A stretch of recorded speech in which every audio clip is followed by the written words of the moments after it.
जय जगन्नाथ समस्त को पुणी थे स्वागत कर क्लास को। आज आम आलोचना करवा इतिहास प्रबंधर अन्य पाराग्राफ संपर्क में। यह पूर्वर आमर दुईटी क्लास सरला जो मैंने से क्लास करना डिस्क्रिप्शन लिंक अच्छी से क्लास को देखिपारे एवं निज सांगसाथी को शेयर करदे। आउ जो नुआ को जॉइन करेंगे चैनल को सब्सक्राइब करदे। चलते आलोचना करवा अन्य पाराग्राफ संपर्क में। प्रथम अवस्था इतिहास बोली गोटे वस्तुर अस्तित्व नथिला कहले अत्युक्ति हेब नहीं। कहुच्छी जे इतिहास लेखन अपनाइल प्रथम अवस्था कौन इतिहास अस्तित्व नथिला। इतिहास लिखिबार प्रथम अवस्था इतिहास बोली गोटे वस्तुर अस्तित्व नथिला बोली कहते प्राबंधिक विश्वनाथ।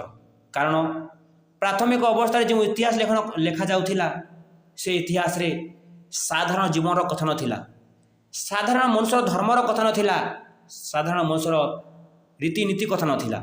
से से कहते प्राथमिक अवस्था इतिहास बोली जो गोटे वस्तु अच्छी तार अस्तित्व नथिला। एका जे भारतवासी माने प्राचीन काल इतिहास लिखा शिक्षा करते ताहा नुहे।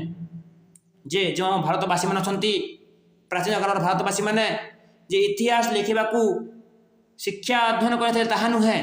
जदि आम भावी देखा कौन जाति पूरा पूर्वपुरुष माने ये अपवाद संपूर्ण मुक्ति लाभ करें नहीं। अर्थात आम जदि भाविबा ताहले जो गोटे कथा कहुच्छी प्राथमिक अवस्था इतिहास बोली गोटे वस्तुर अस्तित्व नथिला तार अर्थात भारतवासी माने प्राचीन कालर भारतवासी माने जे इतिहास शिखि नथिले ताहा नुहे। जदि आम भाइबा ताहले यार पूर्वपुरुष माने मध्य ए अपवाद संपूर्ण मुक्ति लाभ करें नहीं। कारण से पूर्वपुरुष मानकर इतिहास अस्तित्व नथिला। से इतिहास कौन साधारण जीवन कथा नथिला। से प्राथमिक अवस्था इतिहास बोली गोटे वस्तु अच्छी से वस्तुर कौन अस्तित्व नहीं। कहुच्छी पुणी प्रत्येक जातिर प्राचीन इतिहास केवल केते गुड़े क्षमताशाली वीर पुरुषंकर कल्पना मिश्रित विवरी छड़ा किछि नुहे। अर्थात प्राबंधिक कहते जगार प्राबंधिक विश्वनाथ कहते जे जो प्राचीन इतिहास अच्छी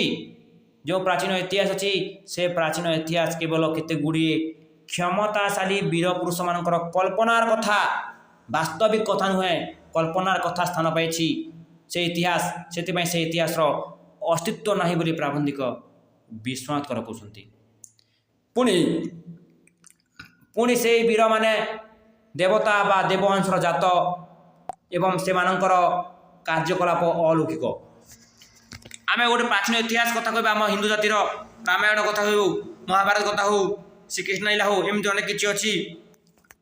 जो पंच पांडव महाभारत अच्छा जो पंचवीर अच्छा पांच वीर से कौन से देवतार अंश। किए इंद्र देवतार पुत्र, किए सूर्य देवतार पुत्र, किए धर्म देवतार पुत्र एमती अच्छा से देवतार अंश बोली आम कही था।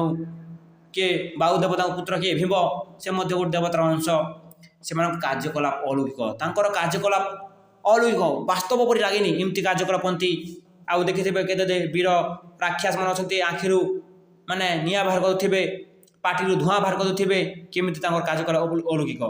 तो सेमती एमती अनेक किसी कल्पना मिसिक रही से इतिहास से इतिहास को कहुच्छी से इतिहास लिखन प्रणाली कहुच्छी तार अस्तित्व ना बोली। तेबे तेबे यह अवस्था स्वीकार करने को जे एम देश में कल्पनार मात्रा अत्यंत अधिक। यहाँ सुनिश्चित कथा निश्चित सत्य कथा जे आम देश में जो इतिहास लिखा जाऊला प्राथमिक अवस्था से केवल कौन था केवल कल्पनार मात्रा अत्यधिक मिश्रित था।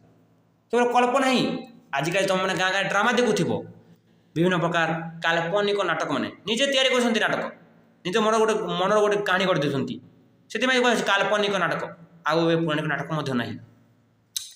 से कल्पना राशि भेद कर प्रकृत तथ्य लाभ करने साधारण मनुष्यर कार्य नुहे। तो से कल्पना को आश्रय करी से कल्पना को भेद कर से कल्पना को साहाय्य नहीं से कल्पना साहाय्य नहीं आम कौन इतिहास तथ्य लाभ करवा आम मनुष्य साधारण मनुष्यर कार्य नुहे। हिंदू जाति चिरकाल कल्पना प्रियता निमित्त ख्यात। तो आम हिंदू जाति ସଦା ସର୍ବଦା କଳ୍ପନା ବର୍ଣ୍ଣନା କରିବାରେ ସୁପରିଚିତ।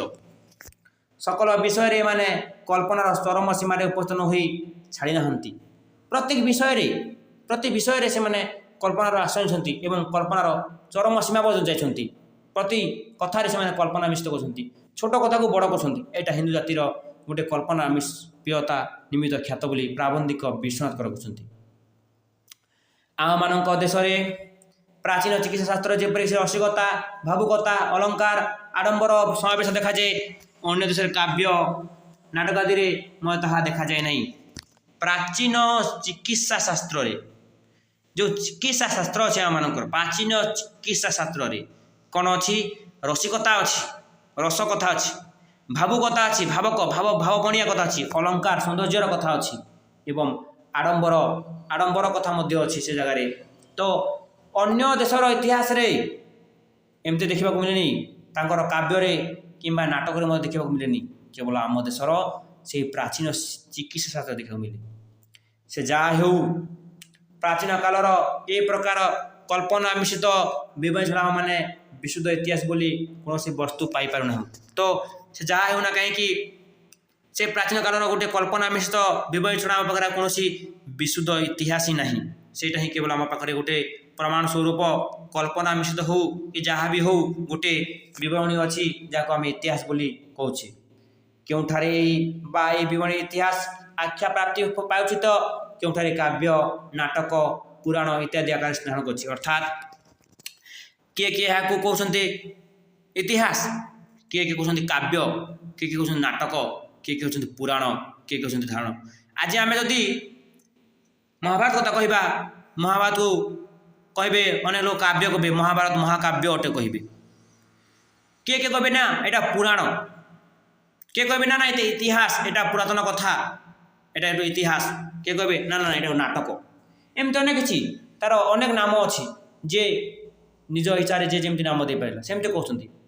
ପ୍ରକୃତ ପକ୍ଷେ ପ୍ରାଚୀନ କାଳର ଇତିହାସ ଭିନ୍ନ ଭିନ୍ନ ଯୁଗର ସାହିତ୍ୟ ମଧ୍ୟରେ ଅନ୍ତର୍ନିବିଷ୍ଟ ହୋଇଛି। ଅର୍ଥାତ୍ ଗୋଟିଏ ଗ୍ରନ୍ଥ ସେ ଅନେକ ଇତିହାସରେ ସ୍ଥାନ ପାଉଛି, ଅନେକ ସାହିତ୍ୟରେ ସ୍ଥାନ ପାଉଛି। କିଏ ଆମେ ଯଦି ମହାଭାରତ ନେବା ନା ଏଇଟା ଇତିହାସ ସାହିତ୍ୟ ଐତିହାସିକ ସାହିତ୍ୟ କହିବା, କିଏ କହୁଛି ନା ଏଇଟା ପୌରାଣିକ ସାହିତ୍ୟ, କିଏ କହୁଛି ନା ଏଇଟା ଧର୍ମୀୟ ସାହିତ୍ୟ। ଏମିତି ଅନେକ କିଛି।